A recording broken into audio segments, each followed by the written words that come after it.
warahmatullahi wabarakatuh.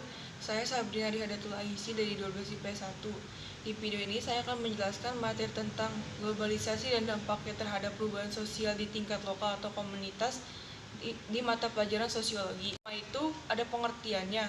Globalisasi adalah proses integrasi internasional yang terjadi karena pertukaran pandangan dunia, produk, pemikiran, dan aspek-aspek kebudayaan lainnya. Ada proses globalisasi. Tahap pertama, manusia mulai mengenal perdagangan internasional. Tahap kedua, penyebaran agama dan transformasi ilmu pengetahuan. Tahap ketiga, perkembangan industri dan teknologi. Tahap keempat, berkembangnya pasar bebas.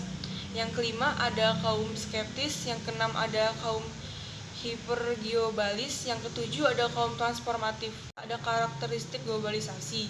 Yang pertama, meningkatkan masalah bersama. Yang kedua, meningkatnya interaksi kultural antar negara yang dimana dilakukan melalui media massa dan juga internet.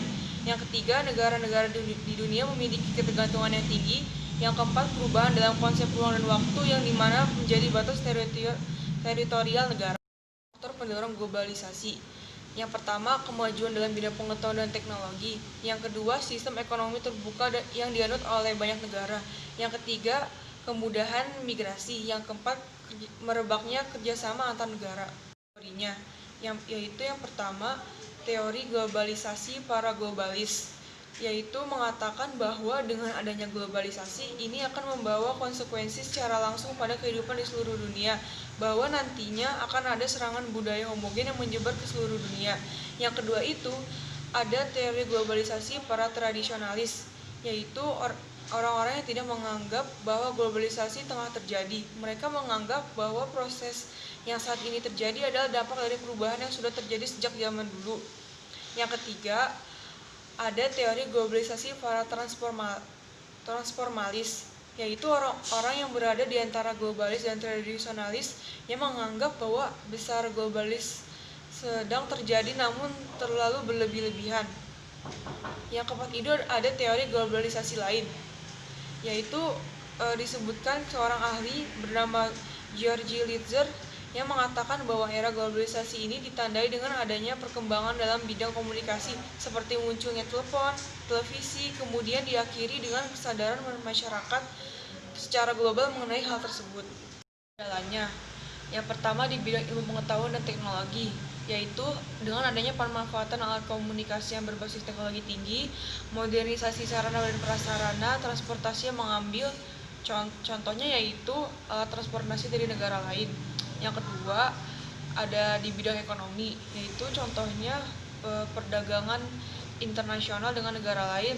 Sistem produksi dan tenaga kerja sudah mengikuti konsep globalisasi, yaitu banyak memanfaatkan sumber daya dari dalam maupun luar negeri dan meningkatnya daya beli masyarakat. Yang ketiga, ada di bidang politik, yaitu dengan adanya kesadaran berpolitik masyarakat, perkembangan organisasi politik. Yang keempat, bidang budaya, yaitu meningkatkannya interaksi dengan budaya asing melalui perkembangan media massa, yaitu televisi, internet, musik, berita, dan internasional. Yang kelima itu di bidang agama, yaitu dengan adanya bangsa Indonesia semakin religius dikarenakan informasi keagamaan dengan mudahnya dapat masuk dan diterima oleh masyarakat. Ada dampak globalisasi.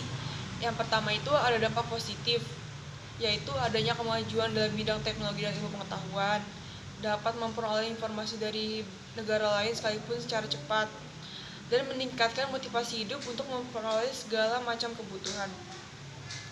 Ada dampak negatifnya, yaitu satu, masuknya budaya-budaya barat ke Indonesia. Yang kedua, banyaknya masyarakat Indonesia yang bersifat individualisme. Yang ketiga, lunturnya kebudayaan asli Indonesia. Dampak globalisasi ada urbanisasi, yaitu perpindahan penduduk dari desa ke kota atau kota kecil ke kota besar. Orang yang melakukan itu disebut urban. Terus yang kedua, ada kesenjangan sosial ekonomi, yaitu suatu ketidakseimbangan sosial yang terjadi di dalam masyarakat, di mana kondisi itu ekonomi akan menimbulkan dampak sebuah perbedaan yang signifikan di antara masyarakat di daerah tertentu dan dalam waktu tertentu. Yang ketiga, ada pencemaran lingkungan alam, yaitu masuk atau dimasukkannya makhluk hidup, zat energi atau komponen lain ke dalam lingkungan atau berubahnya tatanan lingkungan akibat kegiatan manusia atau proses alam.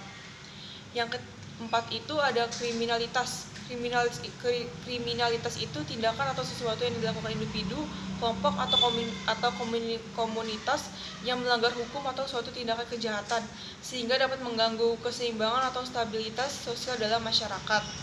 Itu ada lunturnya eksistensi jati diri bangsa.